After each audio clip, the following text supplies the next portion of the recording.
নতুন বাজেট কি আপনার খরচ আরো বাড়িয়ে দিতে যাচ্ছে? আসন্ন 2026-27 অর্থ বছরের বাজেটে কিছু পণ্যের দাম বাড়ার ইঙ্গিত মিলেছে, যার সবচেয়ে বড় প্রভাব পড়তে পারে তামাকজাত পণ্যে। প্যাকেট প্রতি 5 থেকে 60 টাকা পর্যন্ত বাড়তে পারে সিগারেটের দাম। জর্দা, গুল আর নিকোটিনজাত পণ্যেও বাড়তে পারে করের বোঝা। ধূমপায়ীদের পর চাপ বাড়ার সম্ভাবনা রয়েছে বিলাসী পণ্যের বাজারে, বিশেষ করে বিদেশি মদ, প্রসাধনী এবং বিভিন্ন আমদানিকৃত বিলাস পণ্যের দাম বাড়তে পারে।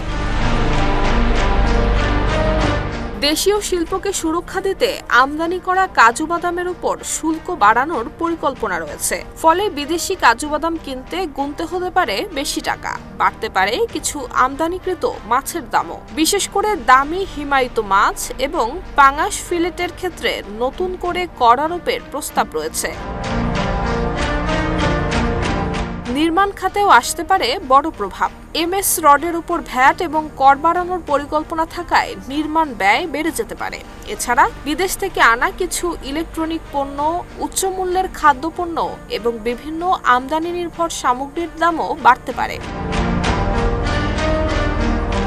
অর্থাৎ একদিকে কিছু পণ্যে স্বস্তি মিললেও অন্যদিকে বেশ কিছু পণ্যে বাড়তে পারে খরচের চাপ। তাই নতুন বাজেটের সবচেয়ে বড় প্রশ্ন, আপনার খরচ কমবে নাকি আরও বাড়বে? Desk report, Dhaka post.